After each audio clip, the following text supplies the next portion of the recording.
নমস্কার বন্ধুরা, বাংলা গল্পের সোনাঝুরিতে সকলকে স্বাগত। প্রিয় বন্ধুরা, আজ আমরা গোপাল ভাঁড়ের একটি মজার গল্প শুনব। তো চলো শুরু করা যাক। রাজার বাড়িতে একবার ভীষণ হুলস্থুল পড়ে গিয়েছিল। তার কারণ কি না, রাজার একবার একটি আংটি চুরি গিয়েছিল। রাজসভায় পরিষদরা জানতে চাইল রাজামশাই আংটিটি কোথায় রেখেছিলেন। রাজামশাই তখন তাদের বললেন, আরে সে কি আর খেয়াল আছে। তখন রাজামশাই ভাবতে লাগলেন। অবশেষে ভেবে ভেবে বলতে লাগলেন,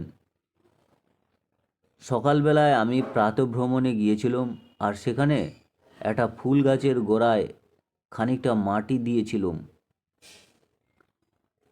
তারপর সকালে প্রাতরাশ সেরে পুনরায় পায়চারি করছিলাম। সে সময় একটা কাঠবিড়ালি পেয়ারা গাছে বসে একটা পাকা পেয়ারা ঠুকরে ঠুকরে খাচ্ছিল, সেটা দেখছিলাম। মাঝে মাঝে হুঁশ করছিলাম, কিন্তু সেটা পালালো না। পেয়ারাটা পুরো খাওয়া হলেই তবেই কাঠবিড়ালিটি লাফাতে লাফাতে চলে গেল। সত্যি তো, পরিষদবর্গ খুব চিন্তায় পড়ে গেল। কিছুতেই চোর ধরার উপায় খুঁজে বের করতে পারছে না তারা। এমন সময় গোপাল বলল, মহারাজ, আমায় একটু ভাবতে দিন। মহারাজ বলল, নিশ্চয়ই। রাজামশাই গোপ চুমড়ে বললেন, দেখো তুমি পারো কি না। আসলে কি জানো, একটা আংটি হারিয়েছে, সেটা এমন কিছু বড় ব্যাপার নয়। কিন্তু আজ যে আংটিটা হাতিয়েছে, সে যে আগামীকাল বড় কোনো জিনিসে হাত দেবে না, তার তো কোনো মানে হয় না। সুতরাং গোড়াতেই সাবধান ও সতর্ক হওয়া জরুরি। তখন সকলেই বলল, হাঁ হাঁ, রাজামশাই ঠিক কথা বলেছেন। এদিকে গোপাল এক জহুরিকে রাজসভায় হাজির করিয়ে বলল, ইনি আংটিটি তৈরি করেছিলেন। সুতরাং ওই আংটিটি কেমন ছিল তা একমাত্র উনিই বলতে পারেন। তখন সকলেই বলল, ঠিক ঠিক।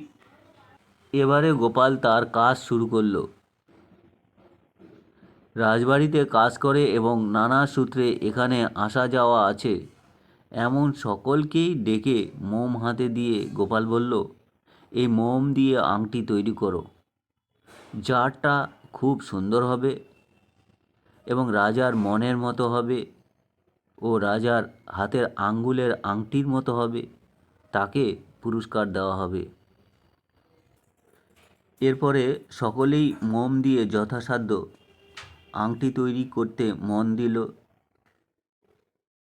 আংটি তৈরি হয়ে গেলে সকলের আংটি জহুরিকে দিয়ে পরীক্ষা করিয়ে গোপাল জানতে চাইল, এবারে দেখুন তো, আপনি এক্ষেত্রে একমাত্র বিচারক, কোনটা রাজামহাশয়ের আংটির আদলের মতো হয়েছে এবং হুবহুব একরকম বলে মনে হচ্ছে। তখন জহুরি আংটিগুলো নিয়ে নাড়াচাড়া করতে করতে দুটো আংটি নিয়ে বাকিগুলো ফেলে দিল। বাকি আংটিগুলো ধারে কাছেই আসেনি, কিন্তু এই দুটো প্রায় কাছাকাছি। গোপাল হাতে আংটি দুটো নিয়ে জিজ্ঞাসা করল, কে বানিয়েছে আংটিগুলো? রাজবাড়ির অনেক দাস দাসীর ভিতর থেকে দুজন বের হয়ে এলো। তারা বলল, আমরা বানিয়েছি। তাদের মধ্যে একজন মালি, আরেকজন রানীর দাসী। তখন গোপাল বলল, এরা দুজনেই আসল কথা বলতে পারবে, কারণ রাজামহাশয়ের ওই আংটি যে দেখেইনি সে তো তৈরি করতে পারবেও না, আর যারা দেখেছে তারা কিছুটা হলেও বানাতে পারবে, এবং এরাই জানে রাজার আংটিটি কীরকম ছিল।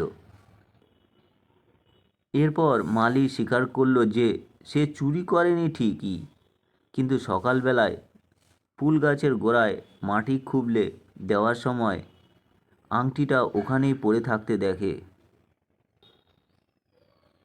গোপাল তাকে বলল, রাজামশাইকে তো আংটিটি ফেরত দেওয়া উচিত ছিল আপনার, কিন্তু আপনি দেননি।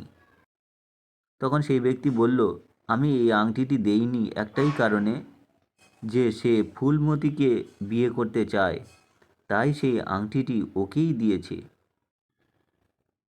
এরপর গোপাল ওই মালিকে রাজামশাইয়ের সামনে নিয়ে এসে বলল, মহারাজ, এই নিন, চোর ধরতে পেরেছি। সঙ্গে সঙ্গে রাজামশাই ওই মালি ও দাসীকে রাজবাড়ির কাছ থেকে ছাড়িয়ে দিলেন। এরপরে গোপাল রাজার কাছ থেকে যে প্রচুর উপহার পেল, তা ওই আংটির দামেরও অনেক গুণ বেশি। তো বন্ধুরা, এই ছিল আজকের গল্প। গল্পটি যদি ভালো লাগে তোমরা অবশ্যই চ্যানেলটি পাশে থাকবে, সাবস্ক্রাইব করবে। সকলে ভালো থাকবে। ধন্যবাদ।